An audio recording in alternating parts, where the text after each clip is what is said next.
तो यहाँ पे भारत के प्रमुख सामाजिक एवं सब लोग पेज खोल के निकाल लीजिए, भारत के प्रमुख समाज सुधारक और धार्मिक सुधार आंदोलन। तो सबसे पहले आप लोग जानिए कि सबसे पहला जो ब्रह्म समाज का निर्माण किसने करवाया था, स्थापना किसने किया था? तो ब्रह्म समाज के संस्थापक थे राजा राम मोहन राय। अति महत्वपूर्ण प्रश्न है, ये क्वेश्चन बार बार पूछा गया है। और कब किया गया था? तो 1828 ईस्वी में। और कहां पर किया गया था? तो कोलकाता में किया गया था। कहां पे किया गया था? तो कोलकाता में किया गया था। और आपका आत्मीय सभा या आत्मीय समाज भी लिखा जा सकता है, इसका निर्माण किसने किया था? तो इसका भी निर्माण राजा राम मोहन राय ने ही करवाया था। स्थापना कलकत्ता में ही हुआ था 1815 ईस्वी में, क्योंकि ये बंगाल के रहने वाले थे राजा राम मोहन राय। और सती प्रथा का अंत भी इन्होंने ही करवाया था 1829 ईस्वी में, ठीक है, लॉर्ड विलियम बेंटिक के मदद से। तो ये भी क्वेश्चन पूछता है। तत्वबोधिनी समाज या तत्वबोधिनी सभा का जो स्थापना 1834 ईस्वी में कलकत्ता में किया गया था, इसके संस्थापक थे देवेंद्र नाथ टैगोर। कौन थे? देवेंद्र नाथ टैगोर, ठीक है। तो तत्वबोधिनी सभा भी पूछा जा सकता है। प्रार्थना समाज ये पूछा जा चुका है बीपीएससी में। 1867 ईस्वी में बंबई में इसकी स्थापना हुई। आत्माराम पांडुरंग संस्थापक कौन थे? प्रार्थना समाज के आत्माराम पांडुरंग। आर्य समाज के संस्थापक स्वामी दयानंद सरस्वती थे। यह क्वेश्चन कई बार पूछा गया है। और यह स्थान है बंबई और वर्ष है 1875 ईस्वी, ठीक है। यह क्वेश्चन भी बहुत महत्वपूर्ण है। आर्य समाज वेदों की ओर लौटो का नारा दयानंद सरस्वती ने दिया है। आर्य समाज आज भी चल रहा है। आर्य समाज से क्वेश्चन पूछा जा सकता है आपको। 1875 ईस्वी में इसकी स्थापना हुई और आर्य समाज की स्थापना बंबई में हुई और स्वामी दयानंद सरस्वती के द्वारा। और ये भी क्वेश्चन बार बार पूछा गया कि वेदों की ओर लौटो किसका नारा है? स्वामी दयानंद सरस्वती का है। थियोसॉफिकल सोसाइटी 1875 ईस्वी में निर्माण हुआ न्यूयॉर्क में। वलावत्स्की एवं ओलकात नाम था। रामकृष्ण मिशन इसकी स्थापना वेल्लोर में हुआ था 1897 ईस्वी में। किसके द्वारा? स्वामी विवेकानंद के द्वारा। याद रखिएगा, अति महत्वपूर्ण है। शिकागो में गए थे भाषण देने के लिए 1893 ईस्वी में। यह भी क्वेश्चन पूछा जा सकता है। सर्वेंट्स ऑफ इंडिया सोसाइटी ये भी क्वेश्चन पूछा जा चुका है बीपीएससी में। इसके संस्थापक कौन थे? गोपाल कृष्ण गोखले, जो कि महात्मा गांधी के राजनीतिक गुरु भी कहे जाते हैं। और बंबई में इसका स्थापना हुआ था 1905 ईस्वी में। कहां पे हुआ था? तो बंबई में। तो ये याद रखना है आपको। तो याद रखिएगा, सर्वेंट्स ऑफ इंडिया सोसाइटी बहुत महत्वपूर्ण है, क्वेश्चन पूछा गया है, पूछा जा सकता है। उसके बाद है अलीगढ़ आंदोलन 1875 ईस्वी में। अलीगढ़ में सर सैयद अहमद खान इसके नेतृत्वकर्ता थे या संस्थापक थे। अलीगढ़ आंदोलन, ठीक है। अब आ जाए सत्य शोधक समाज। यह भी क्वेश्चन पूछा हुआ है बीपीएससी में। ज्योतिबा फुले संस्थापक थे 1873 ईस्वी में। कहां पे संस्थापना हुआ? महाराष्ट्र में। उसके बाद है हरिजन सेवक संघ, पूना में हुआ। महात्मा गांधी हरिजन सेवक संघ, हरिजन से जुड़ा हुआ हो तो हरिजन शब्द भी महात्मा गांधी ने ही दिया था। उसके बाद है बारदोली सत्याग्रह, यह वल्लभ भाई पटेल के द्वारा किया गया था। उसके बाद है होम रूल लीग 1916 ईस्वी में पुणे में एनी बेसेंट एवं तिलक ने मिलकर किया था होम रूल लीग की स्थापना। यह भी क्वेश्चन पूछा जा चुका है और पूछा जाएगा होम रूल लीग के बारे में। एनी बेसेंट और भारतीय में तिलक, बाल गंगाधर तिलक। खुदाई खिदमतगार खान अब्दुल गफ्फार खां के द्वारा। उसके बाद फॉरवर्ड ब्लॉक कोलकाता में सुभाष चंद्र बोस के द्वारा। तो ये सारे जो संस्था हैं जिसके संस्थापक हैं अति महत्वपूर्ण है। और मॉडर्न हिस्ट्री में यहां से एक दो क्वेश्चन निश्चित तौर पे आपके एग्जाम में पूछा जाता है। तो सबसे ज्यादा इंपॉर्टेंट है आपका ब्रह्म समाज, राजा राम मोहन राय, आत्मीय सभा, राजा राम मोहन राय, प्रार्थना समाज, आत्माराम पांडुरंग, ठीक है। तो ये सब एकदम नहीं भूलना है। Servants of India society, Gopal Krishna Gokhale, सत्य शोधक समाज, Jyotiba Phule, home ruling, Annie Besant और बाल गंगाधर तिलक। ये निश्चित रूप से आप याद रखिएगा, यहां से क्वेश्चन पूछे जाएंगे। अब आज भारत का राष्ट्रीय आंदोलन की प्रमुख घटनाएं। सबसे पहले आप देखेंगे कि भारत में 1800 ईस्वी के बाद क्या होता है कि समाज सुधार आंदोलन होने लगता है। तो धीरे धीरे भारत में राजनेता सब बनने लगेंगे और इन लोग का एक अलग डिमांड होगा और ये अपना एक पार्टी बनाएंगे, कांग्रेस पार्टी, और अंग्रेज लोग ही इसको बनवाते हैं। एओ ह्यूम जो थे अंग्रेज अधिकारी ही थे, उनके द्वारा बनाया गया। इसलिए बनाया गया कि समय समय पे आंदोलन हो रहे थे तो उसको किस प्रकार से कमजोर किया जाए या दबाया जाए। यानी जो समस्या है लोगों को, वो पहले से अगर अंग्रेज को पता रहेगा तो उस समस्या का निदान करेगा, तो उससे क्या होगा कि बड़ा आंदोलन नहीं होगा। कहा जाता है, लाला लाजपत राय ने बोला भी है कि सेफ्टी वाल्व का सिद्धांत दिया था कि अंग्रेजों ने जानबूझ करके कांग्रेस पार्टी बनाई थी अपनी सुरक्षा करने के लिए, ठीक है। लेकिन कांग्रेस पार्टी के नेताओं का अलग तर्क है, वो बने थे जरूर उसके मदद से, लेकिन आगे चल करके इन्होंने अपना डिमांड जब रखना शुरू किया तो अंग्रेज परेशान होने लगे और फिर वो कांग्रेस के खिलाफ हो जाते हैं अंग्रेज खुद। तो यहाँ पे देखिए भारतीय राष्ट्रीय कांग्रेस की स्थापना कब हुई? 1885 में, याद रखिएगा। भारतीय राष्ट्रीय कांग्रेस की स्थापना एक अंग्रेज अधिकारी किसके द्वारा किया गया? एओ ह्यूम के द्वारा किया गया। इसका प्रथम अधिवेशन 1885 ईस्वी में कहां पे हुआ था? बंबई में। और इसकी अध्यक्षता किसने किया था? व्योमेश चंद्र बनर्जी। अगर पूछे प्रथम राष्ट्रीय कांग्रेस की अध्यक्षता किसने किया? व्योमेश चंद्र बनर्जी। और संस्थापक कौन थे? एओ ह्यूम। और कहां अधिवेशन हुआ 1885 में? तो बंबई में। मुंबई नहीं बोलेंगे क्योंकि बंबई ही उस समय कहलाता था, वो अब मुंबई कहलाता है। 1885 से 1905 में कांग्रेस युग को उदारवादी या नरम दल गुट कहा जाता है। उदारवादी इसलिए क्योंकि यहाँ पे प्रार्थना पेटिशन के आधार पे ये लोग अंग्रेजों से डिमांड रखते थे। ये जो भी नेता थे वो नरम पंथी थे, नरम दल के थे, यानी अंग्रेजों से विनती करते थे, हाथ जोड़ते थे, प्रार्थना करते थे, याचिका दायर करते थे कि माय लॉर्ड मेरा जो कुछ बात मान लीजिए हमारे लोगों का, ठीक है। लेकिन अंग्रेज तो था शैतान, वो तो बात मानने से रहा। तो इस समय जो भी 1885 से 1905 के बीच में जो भी नेता थे वो उदार थे, वो अंग्रेजों को प्रार्थना करते थे, याचिका दायर करते थे कि बातों को माना जाए, लेकिन अंग्रेज मानते नहीं थे। जिसके प्रमुख नेता थे पहला दादा भाई नौरोजी, जिसको grand old man of India भी कहा गया है, और इन्होंने ही लिखा the poverty and British rule in India. और सबसे पहले जो है इन्होंने ही बताया था कि प्रति व्यक्ति आय भारत में कितना थे उस समय, ठीक है। उसके बाद आ जाइए नरम दल में सुरेंद्र नाथ बनर्जी भी थे, गोविंद रानाडे भी थे, गोपाल कृष्ण गोखले जो गांधी जी के गुरु थे, और मदन मोहन मालवीय भी थे। ये लोग मैक्सिमम लोग वकील थे। ये लोग साल में एक आध बार अपना सभा उभा करके फिर जो है अपने अपने काम धंधे में लग जाते थे, जिस कारण से आगे चल करके इसका विरोध बाल गंगाधर तिलक, लाल बाल पाल, लाला लाजपत राय, बाल गंगाधर तिलक, विपिन चंद्र पाल, जो कि गरम दल के गरम मूड के थे, वो समझ चुके थे कि अंग्रेज ऐसे लात का कथा नहीं, भूत प्यार से नहीं मानने वाला है।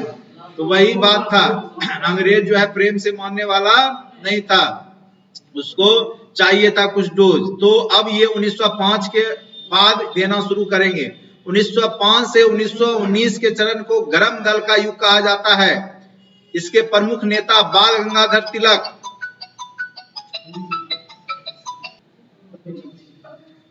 चलिए अब शुरू यहां तक पहुंच गए थे। तो गरम दल के नेता जब आए बाल गंगाधर तिलक, तो याद कैसे रखिएगा, लाल बाल पाल, ये जो तीनों नेता थे और अरविंद घोष साथ में, ये सब गरम मूड के थे।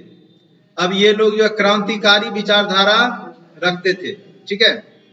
अब आ जाइए 1905 ईस्वी में। देखिए शुरुआत में अंग्रेज जो था वो हिंदू का समर्थन करता था। आप देखेंगे राजा राम मोहन राय, ये सब हिंदू थे और इसको समर्थन करता था। कांग्रेस में भी मैक्सिमम नेता हिंदू थे। शुरुआत में वो हिंदुओं को समर्थन करता था और मुस्लिमों को टारगेट करता था, मुस्लिम को क्योंकि 1857 की क्रांति में उसको लगा था कि मुस्लिम लोग के कारण ही जो है हमें इतनी परेशानी हुई है, तो मुस्लिम ही विरोध करते हैं। मीर कासिम मीर जाफर के कारण वो जो था, अंग्रेज लोग मुस्लिम लोग का विरोध कर रहा था, हिंदुओं का समर्थन कर रहा था शुरुआती दौर में। लेकिन जब कांग्रेस का निर्माण हुआ, जब कांग्रेसी नेता सब जब अंग्रेजों का विरोध करने लगे, तो फिर वो क्या करने लगा, अंग्रेज मुस्लिम का समर्थन करने लगा। क्योंकि वो जानता था कि जब तक दोनों में मतभेद की स्थिति नहीं बना के रखेंगे तो यहाँ तक पर ज्यादा शासन करना, अभी का भी सिचुएशन वही है। अभी की भी राजनीतिक पार्टी वही करती है, मतभेद ला देगी हिंदू मुस्लिम में, ठीक है, और उसका फायदा जो है पोलराइज्ड वोट हो जाता है, हिंदू का वोट एक जगह, मुस्लिम का वोट एक जगह। अभी देखो पठान मूवी आया, उसका बायकॉट हुआ नहीं, अब जो नहीं भी बिकने वाला टिकट था वो भी बिक गया उसका, समझ रहे हैं ना। तो ये सब तरीका करने से जो है पोलराइजेशन हो जाता है। एक्चुअली क्या हुआ होगा कि उस धर्म के जो लोग होंगे वो जानबूझ करके, जो नहीं भी देखने जाने वाले होंगे अब वो जाएंगे, क्योंकि बायकॉट, देखो यहाँ पे हर एक धर्म जाति के लोग रहते, यह बात राजनेता लोग समझता नहीं है, ठीक है। उन लोग को बस राजनीति करना होता है, अपना वोट बैंक बनाना होता है। जिस एरिया में हिंदू का वोट है वहां मुस्लिम के खिलाफ कुछ बोल देगा, जिस एरिया में मुस्लिम का वोट है वहां हिंदू के खिलाफ कुछ बोल करके अपना वोट पोलराइज कर लेता है, कुछ घटना घटित करवा देगा जिससे वोट आ जाता है। तो ये स्थिति अंग्रेज के समय में भी था। अंग्रेज भी इसी भारत की जो कह सकते हैं कि अलग अलग जो धर्म के लोग रहते इसका फायदा उठाता था अंग्रेज भी, ठीक है। फिर उसने क्या किया, बंगाल विभाजन का समर्थन किया 1905 ईस्वी में। लॉर्ड कर्जन ने 16 अगस्त 1905 ईस्वी को बंगाल का विभाजन कर दिया। पहले बंगाल प्रांत बिहार उड़ीसा मिलकर के बना हुआ था, अब क्या हुआ कि एक आपका पूर्वी बंगाल को अलग बना दिया गया 1905 ईस्वी में। कई बार क्वेश्चन पूछेगा कि बंगाल विभाजन कब किया गया, तो 16 अगस्त 1905 ईस्वी को। उसके बाद विभाजन हुआ, उसके बाद उसने क्या किया, मुस्लिमों के समर्थन में एक मुस्लिम लीग बना दिया, कांग्रेस से अलग हट करके। मुस्लिम पार्टी के लोगों को बताता था अंग्रेज की ये जो हिंदू लोग की पार्टी है कांग्रेस, तुमको इसमें कुछ मिलने वाला नहीं है, तुम अपना पार्टी बनाओ। क्योंकि थोड़ा सा उसने देखा, और वास्तविकता थोड़ा सा ये क्या हुआ कि जो बाल गंगाधर तिलक थे, ठीक है, तो मुंबई में, महाराष्ट्र में वो गणेश चतुर्थी पूजा करके लोगों को एक कर रहे थे, हिंदू लोगों को यूनाइट कर रहे थे। गणेश पूजा की शुरुआत मुंबई में बाल गंगाधर तिलक ने किया था, महाराष्ट्र में, ठीक है। आज भी जो है गणपति बप्पा मोरिया वहां बहुत ज्यादा होता है, इसलिए होता है क्योंकि बाल गंगाधर तिलक के द्वारा ही सर्वप्रथम करवाया गया था। तो कहने का अर्थ है जब पोलराइज हुआ हिंदू का वोट, तो मुस्लिमों को लगा कि ये तो सिर्फ हिंदू लोग को ही एक कर रहा है, यानी ये हमारी पार्टी है ही नहीं कांग्रेस। तो वो अपनी पार्टी अलग से बना लिया, मुस्लिम लीग 1906 ईस्वी में। मुस्लिम लीग की स्थापना सलीम उल्लाह और आगा खां के द्वारा ढाका में, ढाका कहाँ की राजधानी है, बांग्लादेश, 1906 में की गई। और मुस्लिम लीग के प्रथम अध्यक्ष कौन थे, आगा खां। मुस्लिम लीग के प्रथम अध्यक्ष कौन थे, तो आगा खां थे, ठीक है।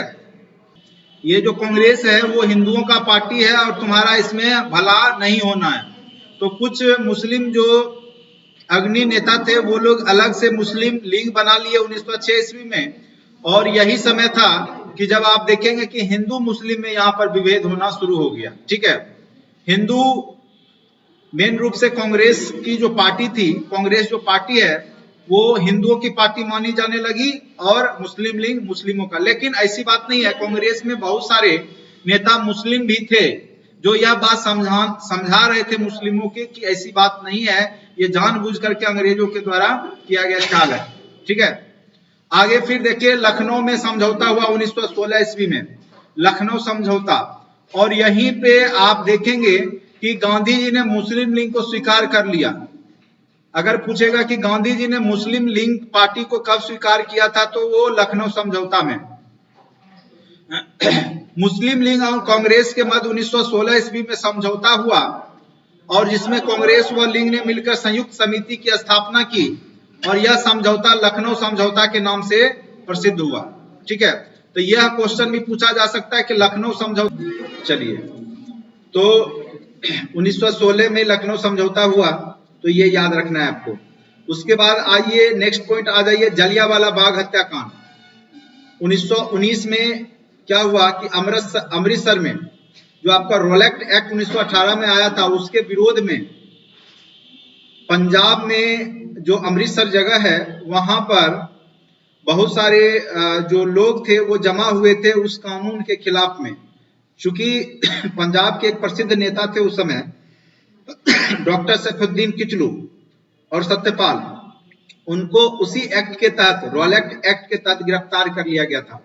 वह एक्ट था बिना अपील, बिना दलील का किसी को भी सजा दिया जा सकता है, और उस एक्ट के तहत ये दो नेता को गिरफ्तारी हो चुकी थी। तो उसी गिरफ्तारी के विरोध में ये लोग 13 अप्रैल 1919 को जलियांवाला बाग के, अमृतसर के जलियांवाला बाग में सभा ये लोग कर रहे थे। उसी समय जो है जनरल ओ डायर ने उन पे गोलियां चलवा दिया था, जिसमें हजारों लोग मारे गए थे। और यह भारतीय इतिहास के लिए कह सकते एक काला दिन था, जिस दिन इतने बड़ी संख्या में अंग्रेजों के द्वारा क्रूरता के साथ भारतीयों की हत्या की गई थी। बाद में जाकर के उधम सिंह ने जनरल ओडायर को जाकर के मारा, लंदन में जाकर के। तो ये भी क्वेश्चन पूछा था बीपीएससी में, उधम सिंह ने किसको मारा था? तो जनरल ओ डायर। तो ये सब क्वेश्चन पूछा जाता है बार बार। जलियांवाला बाग हत्याकांड कब हुआ?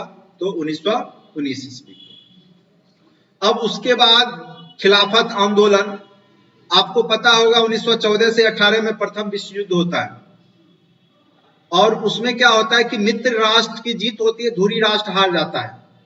और मित्र राष्ट्रों के द्वारा तुर्की के जो खलीफा का पोस्ट समाप्त कर दिया जाता है इंग्लैंड के द्वारा, क्योंकि तुर्की पे शासन अंग्रेजों का हो जाता है।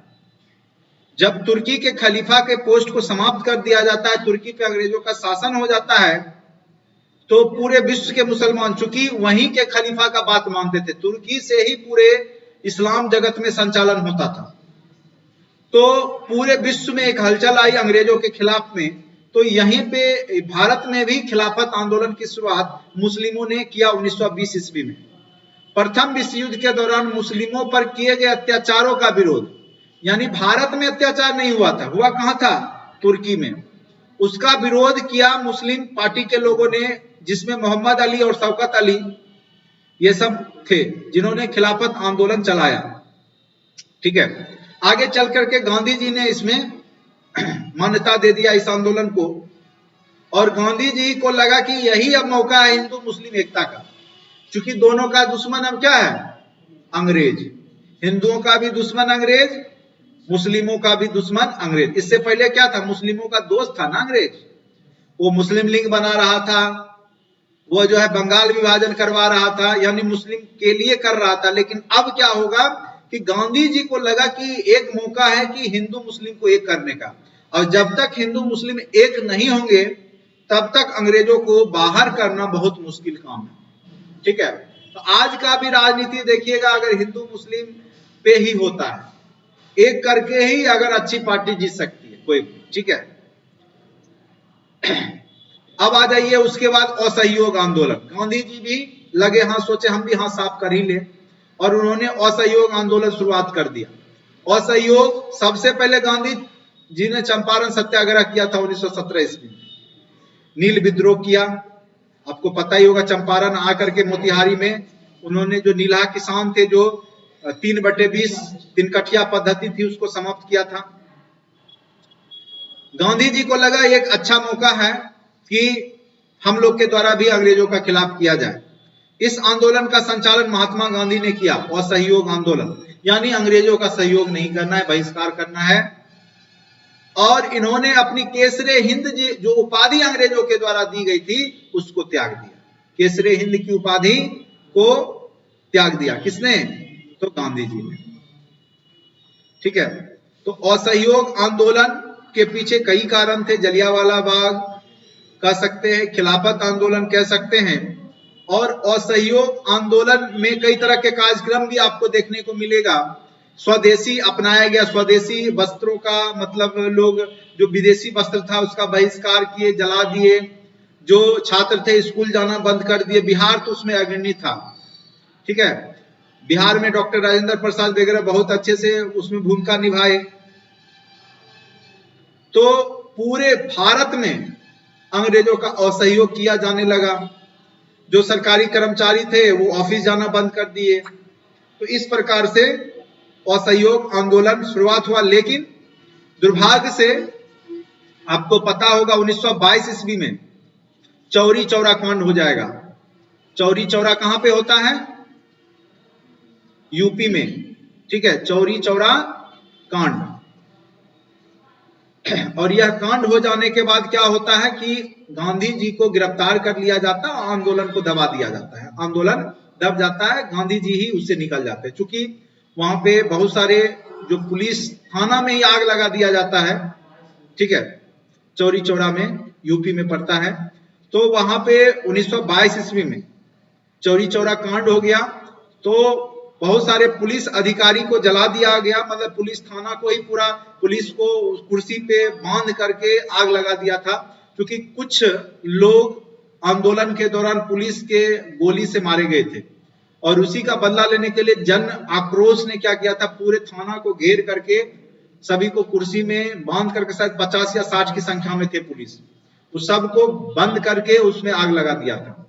तो यह घटना गांधी जी को सही नहीं लगा। चूंकि गांधी जी हिंसा के पुजारी, अहिंसा के पुजारी हैं, हिंसा तो देखना चाह नहीं रहे थे।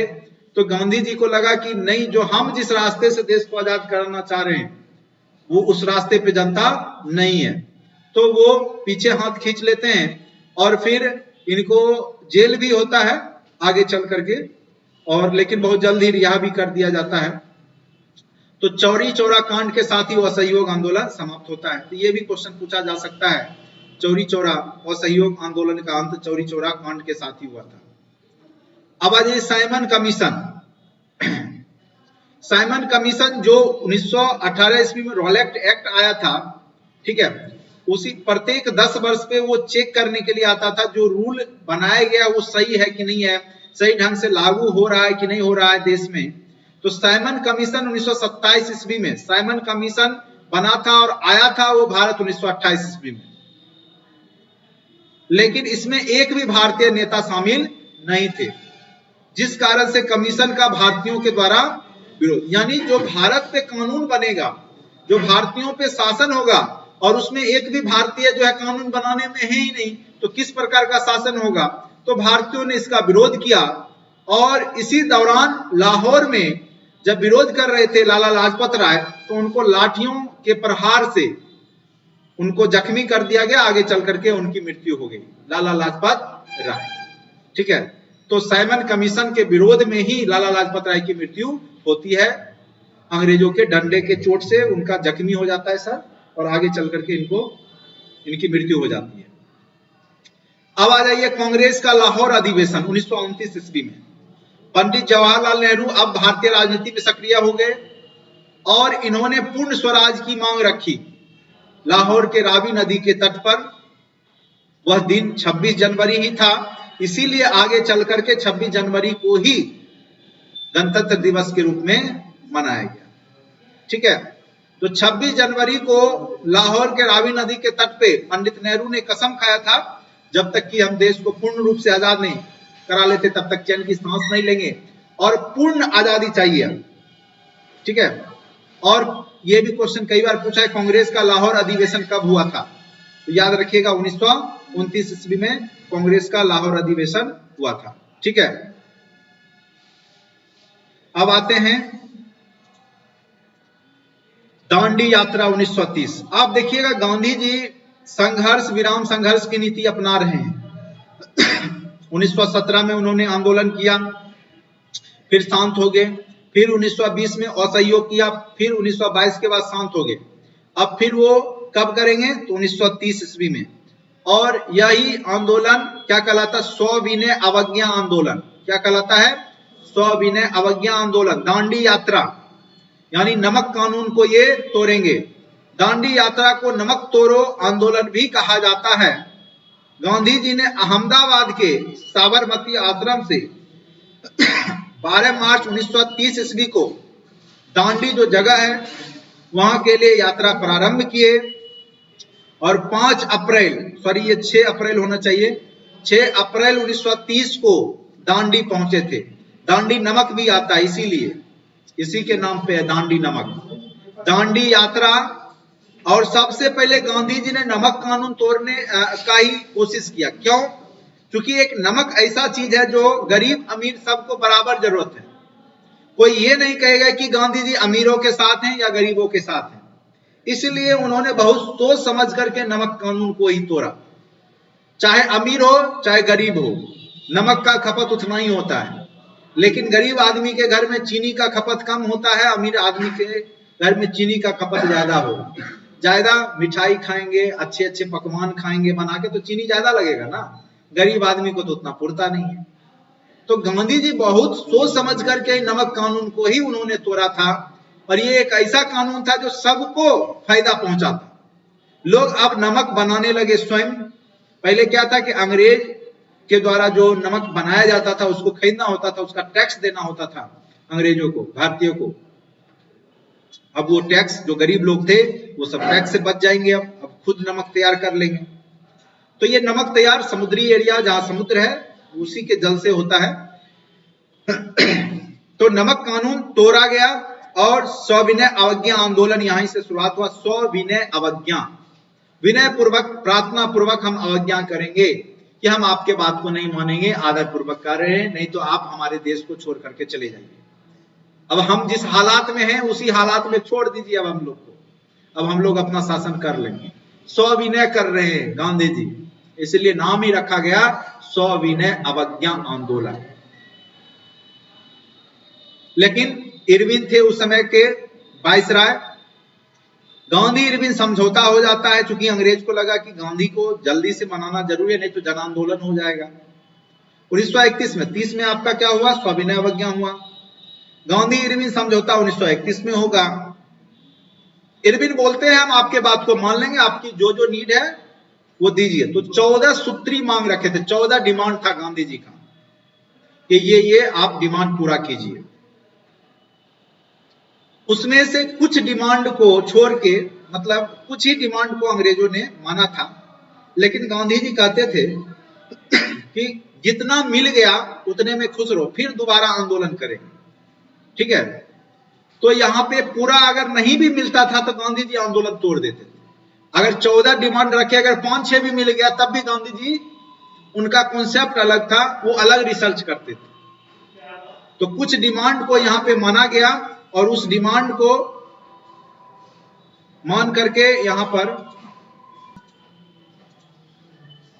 तो गांधी इरविन समझौता हो जाता है और गांधी जी सविनय अवज्ञा आंदोलन को क्या करते हैं? समाप्त कर देते हैं। ठीक है, फिर अब शांत हो जाएंगे गांधी जी। 1932 में पूना पैक्ट हुआ गांधी जी और भीमराव अंबेडकर के बीच में 25 सितंबर 1932 ईस्वी को, जिसमें हरिजनों को उचित प्रतिनिधित्व की मांग स्वीकार की गई कि हरिजनों को एक उचित मांग जो भी है उसको आरक्षण की बात यहाँ पे गांधी जी के द्वारा स्वीकार कर लिया गया 1932 ईस्वी में। तो कई बार क्वेश्चन पूछेगा कि पूना पैक्ट कब हुआ? तो पूना पैक्ट कब हुआ? 1932 ईस्वी में। गांधी इरविन समझौता कब हुआ? 1931 को। 5 मार्च 1931 को यह बात दोनों के बीच में समझौता हुआ था और 25 सितंबर 1932 को पूना पैक्ट हुआ था। तो ये सब क्वेश्चन डायरेक्ट कंपटीशन में डेट वाइज पूछ देता है। पूना पैक्ट कब हुआ, किसके बीच में हुआ? गांधी जी और भीमराव अंबेडकर के बीच में। ये तो था कांग्रेस का जुड़ा हुआ। अब आते हैं क्रांतिकारी गतिविधियां। क्रांतिकारी गतिविधियां में हम लोग पढ़ेंगे अब जो हमारे गर्म मूड के व्यक्ति सब जो थे, क्रांतिकारी जो थे, जिन्होंने स्वतंत्रता संग्राम में पार्टिसिपेट किया है, उसके बारे में। तो क्रांतिकारी गतिविधि, अब आते हैं 9 अगस्त 1925 को सबसे पहले उत्तर रेलवे लखनऊ सहारनपुर में काकोरी नामक स्थान पर ट्रेन डकैती कर सरकारी खजाना लूटने का प्रयास किया गया। काकोरी कांड के नाम से यह प्रसिद्ध घटना, अब तो उसको काकोरी कांड नहीं कहा जाता है, ठीक है। तो इस कांड के प्रमुख अभियुक्त राम प्रसाद बिस्मिल थे। उसमें क्या था कि काकोरी कांड में गोला बारूद जो ट्रेन से जा रहा था उसको लूटना था, ठीक है। लेकिन संजोग से अंग्रेज लोग इतने चालाक थे कि जो रेल को इन्होंने लूटा, क्रांतिकारियों में, उसमें केवल हथियार था, उसमें गोला बारूद था ही नहीं। यानी अगर कह लो तो पिस्तौल था, तो उसके लिए चाहिए गोली, गोली था ही नहीं उसमें। बम भी नहीं था, तो केवल पिस्तौल लेके क्या करेंगे? नहीं, कुछ नहीं कर सकते थे। अंग्रेज बहुत चालाक थे। अगर एक ट्रेन से अगर सिर्फ भेजते थे तो केवल बंदूक, दूसरे से भेजते थे तब उसमें गोली और जो है बम। अगर कोई एक लूट भी लिया तो लूट के क्या करेगा? कोई फायदा नहीं है। अगर दूसरा भी लूट गया तो गोली लूट के क्या करेगा? बंदूक ही नहीं है उसके पास, दोनों तो नहीं लूट पाएगा। बड़ी चालाक थे। यह बात भारतीय क्रांतिकारी उतना सोच नहीं पाए, उन्होंने लूटने का प्रयास किया, लूट भी लिया। आगे चल करके एक चादर छूट जाता है और चादर से पकड़ा जाते हैं सब लोग। राम प्रसाद बिस्मिल उसमें मुख्य अभियुक्त बन जाते हैं और फिर आगे चल करके इन लोगों को फांसी दी जाती है। 1928 ईस्वी में चंद्रशेखर आजाद ने दिल्ली में Hindustan socialist Republic association HSRA की स्थापना किया। यह भी क्वेश्चन पूछ सकता है कि हिंदुस्तान सोशलिस्ट रिपब्लिकन एसोसिएशन की स्थापना किसने किया था? तो चंद्रशेखर आजाद ने किया था। आजाद नाम रखा और कभी गुलाम नहीं हुआ अंग्रेजों का। वो बोला था हम जिंदा तो हमें अंग्रेज कभी नहीं पकड़ सकते, नहीं। और अंग्रेज इनको पकड़ा भी जब ये मर जाते हैं, खुद की गोली एक मार लेते हैं इलाहाबाद में एक पार्क में, जब इनको चारों ओर से घेर लिया जाता है। लेकिन चंद्रशेखर आजाद की वीरता भी है और उसमें आप इन्हीं के पार्टी में जो है भगत सिंह भी आके शामिल होते हैं। देखिए 30 अक्टूबर 1928 ईस्वी को भगत सिंह, चंद्रशेखर आजाद और राजगुरु ने मिलकर पुलिस अध्यक्ष सैंडर्स की हत्या की थी। यह भी क्वेश्चन पूछ सकता है। सैंडर्स की हत्या किसने किया था? तो भगत सिंह, चंद्रशेखर आजाद और राजगुरु मिलकर। लेकिन भगत सिंह कभी, चंद्रशेखर आजाद कभी पकड़ाते नहीं थे, कभी नहीं पकड़ाया। वो व्यक्ति कभी अंग्रेजों के हाथ नहीं लगा। लेकिन भगत सिंह और राजगुरु पकड़े जाते। पकड़े क्या जाते? जानबूझ करके ये पकड़े जाते जब असेंबली में बम फेंकने चले जाते हैं। और ये चाहते तो आराम से भाग सकते थे, लेकिन वो भागते नहीं है। इनको लगता है कि ये तो छोटा मोटा बम विस्फोट किए तो पूरा जनता जागरूक हो जाएगी। और उन्होंने पूरे भारत को बम बनाना सिखा दिया था भगत सिंह ने। जब उनसे पूछा गया कि बम तुमने कैसे बनाया, तो उसने बोला ऐसे नहीं हम बताएंगे बम कैसे बनाया, पहले प्रेस वाले को बुलाओ, सबको बुलाओ, तब बताएंगे कि हमने बम कैसे बनाया। और उसने पूरा सब कुछ बताया, इतना ग्राम ये लिया, ये लिया, ये लिया। और वह अगले दिन प्रेस वाला उसको छापा और पूरे भारत में बम बनाने की कारखाना बन गई। सब लोग जान गए कि बम कैसे बनाया जाता है। ठीक है, तो कहने का अर्थ है कि भगत सिंह को नहीं पता था कि ये अब फंस जाएंगे किस सैंडर्स की हत्या में। तब तक सैंडर्स की हत्या दबी हुई थी जब यह असेंबली में बम गिराने गए थे, विधानमंडल। 8 अप्रैल 1929 को भगत सिंह और बटुकेश्वर दत्त ने केंद्रीय विधानसभा में बम फेंका। बम फेंका तो ऐसा नहीं कि जहां आबादी थी, जनता थी, वहां पे बम फेंका। उस ऐसे चेयर पर फेंका जहां पे लोग नहीं थे। बस ये दिखाना चाह रहे थे, अगर चाहते तो हम सबको मार सकते थे, लेकिन छोड़ रहे हैं। बस हमारा जो किसान है, किसान का बिल कोई पास होना था, जो गलत बिल था, किसानों के हित में नहीं था, उसको पास नहीं करना था। इनका उद्देश्य बस वो था। लेकिन अंग्रेज लोग इनको पकड़ लेता है और फिर ये भागते ही नहीं है, तो पकड़े जाते हैं। और आगे चल करके सैंडर्स की हत्या वाला जो है केस खुल जाता है। और उसी की हत्या के एवज में भगत सिंह, बटुकेश्वर दत्त, राजगुरु, ये सबको फांसी मिलती है। ठीक है, तो बम फेंकने के एवज में नहीं मिलता है, बल्कि सैंडर्स की हत्या के जुल्म में इनको फांसी की सजा होती है। यह भी क्वेश्चन पूछा हुआ है। 23 मार्च 1931 को भगत सिंह, सुखदेव और राजगुरु को फांसी दे दी गई। 3 व्यक्ति थे, भगत सिंह, सुखदेव और राजगुरु, जिनको फांसी दी गई 23 मार्च 1931। उसके बाद लोग गांधी जी के खिलाफ हो गए। गांधी इरविन समझौता हुआ था। जब 14 सूत्री मांग रखा गया था, तो गांधी जी यह भी मांग रख सकते थे कि भगत सिंह, सुखदेव और राजगुरु को छोड़ दिया जाए। और इरविन इस बात का इंतजार भी कर रहा था। इरविन ने अपने बुक में लिखा भी है कि अगर गांधी जी एक बार भी बोल देते भगत सिंह, राजगुरु और सुखदेव को फांसी नहीं दिया जाए, तो हम फांसी नहीं देते उसको। लेकिन गांधी जी कभी इसका डिमांड नहीं रखे, क्योंकि गांधी जी वसूल के पक्के आदमी थे। वो किसी भी प्रकार का हिंसा नहीं चाहते थे। जब गांधी से इरविन ने पूछा था यह बात कि फांसी देने का, तो उन्होंने साफ शब्दों में बोला था कि जो आपका रूल नियम है आप ऐसा काम कीजिए, ठीक है।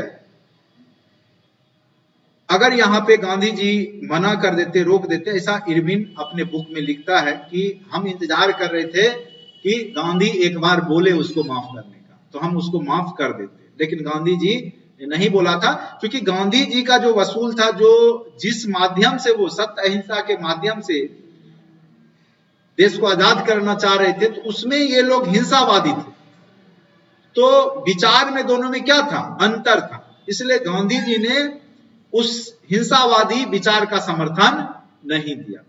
आगे चल करके गांधी जी का बहुत ज्यादा पूरे देश में विरोध भी हुआ कि सुभाष चंद्र, ये भगत सिंह और राजगुरु सुखदेव को फांसी से बचाया जा सकता था गांधी जी। उसके बाद गांधी जी को देखोगे कि 10 साल कहीं कुछ दिखाई नहीं देते, हो सकता है दिल को चोट लगा होगा। नेताजी सुभाष चंद्र बोस ने फॉरवर्ड ब्लॉक बनाया, आजाद हिंद फौज और झांसी रेजिमेंट, ये तीनों रेजिमेंट, फॉरवर्ड ब्लॉक कलकत्ता में, आजाद हिंद फौज कहां पे, सिंगापुर में, और झांसी महिलाओं का रेजिमेंट बनाया था कहां पे, सिंगापुर। सुभाष चंद्र बोस भी भारतीय एक ऐसे महापुरुष थे, एक आईएएस होते हुए भी, आईएएस की नौकरी छोड़ करके वो अफगानिस्तान होते हुए सबसे पहले उस समय पहुंचे थे कहां पर, तो जर्मनी, हिटलर के पास मदद के लिए, क्योंकि उस समय द्वितीय विश्व युद्ध का समय आ गया था 1939 से 1945 के बीच में, और अंग्रेजों का विरोध में था हिटलर, ठीक है। तो दुश्मन का दुश्मन जानते ही वो दोस्त हो जाता है। तो यहाँ पे यही सोच लेकर के सुभाष चंद्र बोस कहां तक पहुंच गए थे, जर्मनी तक, हिटलर से मिले। हिटलर ने बोला कि हम तो बहुत दूर हैं भारत से, तुम जापान चले जाओ, जापान से जो है तुमको मदद हम कह देते हैं फोन करके, वहां से तुमको मदद मिलेगा।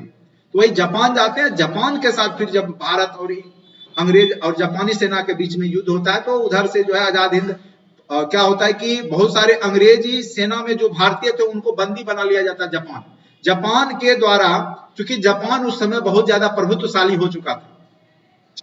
शुरुआती चरण में जापान जो है जीत रहा था, हर एक क्षेत्रों में अंग्रेजों की हार हो रही थी। जब द्वितीय विश्व युद्ध चल रहा था, अंग्रेज हार रहे थे शुरुआती चरण में, तो जापानी सेनाओं के द्वारा बहुत सारे भारतीय सेनाओं को जो पार्टी, जो कह सकते हैं जो दल अंग्रेजों के तरफ से जापान के साथ युद्ध कर रहा था, तो उसको कब्जा कर लिया गया था, उसको बंदी बना लिया गया था भारतीय सेनाओं को, क्योंकि वो मित्र राष्ट्र की तरफ से लड़ रहे थे अंग्रेजों की तरफ से। जब सुभाष चंद्र बोस पहुंचे वहां जापान में, तो उन्होंने देखा कि हजारों की संख्या में भारतीय सेना है और उसको जापानी लोग उसको कैद किए हुए हैं। तब उन्होंने इन लोगों को समझाया कि देखो देश के लिए जो है लड़ना होगा तुमको अंग्रेजों के खिलाफ में, तब हम लोग स्वतंत्र हो जाएंगे। और तब जाकर के वही सेना सब आजाद हिंद फौज का गठन हुआ सिंगापुर में। ये नहीं है कि वो जापानी सेना आकर के तुम्हारे लिए युद्ध किया, यहाँ भारतीय सेना ही वहां बंदी जो बना लिए गए थे जापानी सेनाओं के द्वारा, उसको छोड़ दिया गया, रिहा कर दिया गया। आप एक सुभाष चंद्र बोस की बोस मूवी है, उसको देखिएगा, बहुत अच्छा जबरदस्त है, यूट्यूब पे भी आपको मिल जाएगा, बहुत अच्छा। झांसी रेजिमेंट वहीं पे बनता है, और फिर वो लोग जो है आपके उत्तर पूर्वी जो एरिया है, त्रिपुरा, मिजोरम, उस साइड पे चढ़ाई करते हैं। उसी दरमियान क्या होता है, 1945 में आपको पता ही है, 6 अगस्त 9 अगस्त को जापान पे, हिरोशिमा पे बम गिरा दिया जाता है। लिटिल बॉय और फैट मैन, 2 बम गिरा के जापान तहस नहस। जापान हाथ जोड़ लिया अमेरिका के सामने में, तो जापान की सेना थोड़ी लड़ते रहती। तो वहां से जो मदद मिलने वाला था भारतीय सेनाओं को सिंगापुर से या जापान से, वो मदद मिलना बंद हो गया, क्योंकि वही हाथ जोड़ के वहां खड़ा हो गया अमेरिका के सामने। जब मदद नहीं मिला तो यहाँ पे भी जो सेना लड़ रहे थे, तो उसको ब्रिटिश सेना के द्वारा बंदी बना लिया गया। लेकिन फिर आजाद होने के बाद, देश आजाद होने के बाद उसको छोड़ दिया गया। उसी दरमियान में कहा जाता है कि सुभाष चंद्र बोस का हेलीकॉप्टर क्रैश से दुर्घटना में मौत हो गई। अब कई लोग बोलते हैं कि मौत नहीं भी हुई, ठीक है, क्योंकि उनका कुछ भी, इतने वीर पुरुष थे, इतने आसानी से मरने वाले नहीं थे। क्योंकि अगर वो जिंदा पकड़े जाते तो जिंदा या मुर्दा अंग्रेजों ने घोषणा कर रखा था उसको पकड़ के देना। हो सकता था कि अंग्रेज उसको बंदी बना लेते या कुछ भी करते। हो सकता है कि उस दौरान जो है हेलीकॉप्टर क्रैश में वो नहीं मरे होंगे। कहा जाता है कि बाद में भी कई जगह सुभाष चंद्र बोस देखे गए। चलिए, ये सब तो रहस्य है, क्या था सच्चाई नहीं था, लेकिन भारतीय इतिहास में वो अमर हो चुके थे हेलीकॉप्टर क्रैश के बाद। उसके बाद किताब में जो है उनको शहीद घोषित कर दिया गया। ठीक है, तो सुभाष चंद्र बोस की बोस मूवी भी आप देख सकते हैं उसके बारे में जानने के लिए। अब पाकिस्तान की मांग 1940 ईस्वी में मुस्लिम लीग लाहौर अधिवेशन में मोहम्मद अली जिन्ना ने रख दिया और मुसलमानों के लिए अलग राष्ट्र की मांग की, क्योंकि मुस्लिम लीग चाह रहा था कि हमारा एक अलग देश हो। ठीक है, क्योंकि चढ़ा बढ़ा तो दिया था अंग्रेज लोग ना। मुसलमानों का अलग राष्ट्र का नाम पाकिस्तान होगा, यह चौधरी रहमत अली ने सुझाया था। नामकरण भी हो चुका था कि जो अलग देश बनाएंगे मुस्लिमों का, उसका नाम क्या होगा? पाकिस्तान। अब आ जाइए 1942 में भारत छोड़ो आंदोलन होगा। पता है आपको, भारत छोड़ो आंदोलन में मुस्लिम लीग ने पार्टिसिपेट नहीं किया। ठीक है, किसान नेताओं ने भी पार्टिसिपेट नहीं किया था। भारत छोड़ो आंदोलन असफल आंदोलन। कहोगे भारत छोड़ो आंदोलन के बाद अंग्रेज डर गया, ऐसी बात नहीं थी। भारत छोड़ो आंदोलन को भी दबा दिया गया। अंग्रेज स्वेच्छा से गए। जब वहां की सरकार चेंज हुई और वह सरकार जीती थी उपनिवेशवाद को स्वतंत्र करने पे, तब जाकर के उन्होंने स्वतंत्र कर दिया भारत, क्योंकि उनको अब ज्यादा फायदा नहीं मिल रहा था उपनिवेश से। ठीक है, भारत छोड़ो आंदोलन 1942 में हुआ। राष्ट्रवादी कांग्रेस ने बंबई अधिवेशन में 8 अगस्त 1942 को गांधी जी ने ग्वालिया टैंक मुंबई एक मैदान है, वहां पे बोला कि हम सबको एक मंत्र दे रहे हैं। वो मंत्र है करो या मरो। गांधी जी तब भी बोलते करो या मरो, या तो देश को आजाद कर लो या मर जाओ। मारना तो नहीं है अभी भी, हाँ लड़ना नहीं है, मरो। अब जैसा भी हो, गांधी जी अब जानेंगे कि उनका क्या उद्देश्य था। उसके बाद ऑपरेशन जीरो आवर लगाया गया। पूरे देश के जितने भी नेता थे उनको बंदी बना लिया गया। बिहार में भी राजेंद्र प्रसाद और जो भी थे, मजरूल हक जो भी थे उस समय, सबको बंदी बना करके जेल में बंद कर दिया गया। लेकिन आंदोलन थमने वाला नहीं था, क्योंकि गांधी जी बोल दिए थे ना करो या मरो। जनता को लगा मरो मतलब मरो, चाहे जैसे हो। ठीक है, अब बिहार में देखिएगा, पटना में 11 बिहारी तो इस सब में आगे रहा है। देश की आजादी हो चाहे देश का जो भी हो, सब में बिहार यूपी तो असली भारत है। ठीक है, सबसे पहला अगर कोई शहीद हुआ तो वो भी बिहारी था, खुदीराम बोस। 1908 ईस्वी में शहीद हो गया। पहला बिहारी जो देश के लिए शहीद होने वाला था, पहला बिहारी खुदीराम बोस नहीं। तो कहने का अर्थ है बिहार का योगदान तो शुरुआत से ही रहा है अपने देश के लिए। तो यहां पे आप देखिएगा कि 11 अगस्त 1942 को, ठीक है, भारत छोड़ो आंदोलन बिहार में पटना में एकदम शुरुआत हो गया। सचिवालय में गोलीकांड चलता है। कहा है कि जगह जगह जो सभा भवन था या जो भी सरकारी संस्था था, वहां पे तिरंगा झंडा फहराया जाने लगा। उसी दौरान झंडा फहराने के क्रम में ही अंग्रेजों ने 7 छात्रों पे गोलियां चला दी, लेकिन झंडा फहरा ही दिया। 7 शहीद हो गए। सब 9, 10, 11, 12 का लड़का था। ठीक है, 11, 12 का लड़का था। 7 लोग गोली खाए, लेकिन झंडा लास्ट में फहरा दिया सचिवालय में। ठीक है, पटना सेक्रेटारिएट में।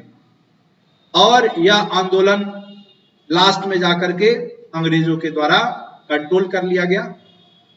तो याद रखिएगा कि 8 अगस्त 1942 को प्रस्ताव पारित किया गया और गांधी जी ने 9 अगस्त को ग्वालिया टैंक मुंबई से घोषणा किया था करो या मरो का। और पूरे देश में और खास करके बिहार उसमें अग्नि रहा। और उसी के दौरान आपके इधर भागलपुर के साइड में थे आपके जेपी जयप्रकाश नारायण, उन्होंने आजाद दस्ता बनाया। आजाद दस्ता का निर्माण जयप्रकाश नारायण ने किया। उसके माध्यम से अंग्रेजों का विरोध करना शुरू किया। वो बिहार स्पेशल में पढ़ाए थे ना आजाद दस्ता। अब जो है 1942 का आंदोलन अंग्रेजों ने दबा दिया। लेकिन अब क्या हुआ कि जब प्रथम विश्व युद्ध में अंग्रेज लोग जीत जाते हैं, लेकिन आर्थिक स्थिति उसकी अच्छी नहीं होती है। जो एक सर्वशक्तिमान देश था, जो पूरे विश्व पे शासन कर रहा था, युद्ध से किसी की भलाई नहीं होती, इतना जान लीजिए। वह अमेरिका के नीचे नतमस्तक हो गया, क्योंकि कर्ज में डूब गया। क्योंकि युद्ध के दौरान बहुत सारा कर्ज लिया इधर उधर करके। आर्थिक स्थिति चरमरा गई। किसकी? ब्रिटेन की, लंदन की। वहां भी जन विद्रोह होने लगा। जनता जो आक्रोशित होने लगी वहां की सरकार के प्रति। तो वहां की सरकार बदली, तो उसने घोषणा किया कि जितने भी उपनिवेश हैं, जहां पे अंग्रेजों का शासन हो रहा है, उसको स्वतंत्र कर दिया जाए। और उसी दौरान जो है भारत में उसने बोला कैबिनेट मिशन भेजा 1946 में। अरे इतना दिन शासन किए तो कम से कम अच्छे से बैठा करके कुर्सी पे अच्छे से संचालन करके जाएंगे इज्जत से, नहीं तो मारपीट के तो भगाइए रहा है भारतीय, तो लास्ट जाते जाते अपना इज्जत प्रतिष्ठा बना करके शान से जाए। अंग्रेज की यही मानसिकता थी। और उसने कैबिनेट मिशन बनाया और उसमें आपको पता ही होगा जो सदस्य थे, आगे पॉलिटी में भी हम लोग पढ़ते हैं, और वो लोग आए, संविधान सभा का गठन किया और अंतरिम सरकार बनाई गई। पंडित जवाहरलाल नेहरू को प्रधानमंत्री बनाया गया अंतरिम सरकार में। और इस प्रकार से माउंटबेटन योजना 1947 में आया और माउंटबेटन योजना के तहत भारत और पाकिस्तान अलग अलग देश बना दिए गए। उन्हें स्वतंत्रता प्राप्त हुई। स्वतंत्र भारत के प्रथम गवर्नर जनरल लॉर्ड माउंटबेटन बने और पाकिस्तान के गवर्नर जनरल मोहम्मद अली जिन्ना को नियुक्त किया गया। इस प्रकार से आपका देश भी आजाद हो गया और आपसे एक दिन पहले पाकिस्तान भी स्वतंत्र हो गया। 14 अगस्त को पाकिस्तान आजाद हुआ और 15 अगस्त के मध्य रात्रि को हमारा देश आजाद हो गया। ठीक है, अंग्रेज बोरिया बिस्तर समेट के चले गए रात। तो इस प्रकार से आपका देश आजाद हो गया और भारतीयों में एक नई उम्मीद जागृति आई। अब देखिए कुछ क्वेश्चन पूछेगा कि स्वतंत्रता संग्राम के दौरान जो है बहुत सारे जो नारे लगाए गए वो किन के द्वारा लगाया गया? स्वराज हमारा जन्मसिद्ध अधिकार है, किसने बोला? नहीं, लोकमान्य बाल गंगाधर तिलक। स्वराज हमारा जन्मसिद्ध अधिकार है, तुम मुझे खून दो मैं तुम्हें आजादी दूंगा। नेताजी सुभाष चंद्र बोस। वंदे मातरम बंकिम चंद्र चटर्जी। इनकलाब जिंदाबाद। भगत सिंह करो या मरो। जय हिंद। नेताजी सुभाष चंद्र बोस। सारे जहां से अच्छा हिंदुस्तान हमारा। Mohammad Iqbal. Who lives if India dies. Pandit Jawaharlal Nehru. English थोड़ा वो ज्यादा जानते थे ना, लंदन से पढ़ के आए। हिंदी हिंदू हिंदुस्तान। भारतेंदु हरिश्चंद्र। वेदों की ओर लौटो। दिल्ली चलो। पूर्ण स्वराज। पंडित जवाहरलाल। भारत छोड़ो। भारत छोड़ो। विजय विश्व तिरंगा प्यारा। श्यामलाल गुप्ता। सरफरोशी की तमन्ना अब हमारे दिल में है, देखना है जोर कितना बाजुए कातिल में है। राम प्रसाद बिस्मिल। सरफरोशी की तमन्ना। ठीक है, तो इस प्रकार आपका मॉडर्न हिस्ट्री जो क्वेश्चन पूछे जाएंगे, इसी सब में से कुछ ना कुछ क्वेश्चन आपके एग्जाम में पूछे जा सकते हैं। ठीक है, तो लगभग ओवरऑल हमने कंप्लीट करा दिया। उम्मीद करते हैं 4 से 5 क्वेश्चन यहाँ से आपके एग्जाम में पूछे जाएंगे। आज के वीडियो लेक्चर में इतना ही। अगर अच्छा लगता है लाइक करें, सब्सक्राइब करें, दोस्तों के बीच में शेयर करें। आज के लिए इतना, धन्यवाद। सुन लो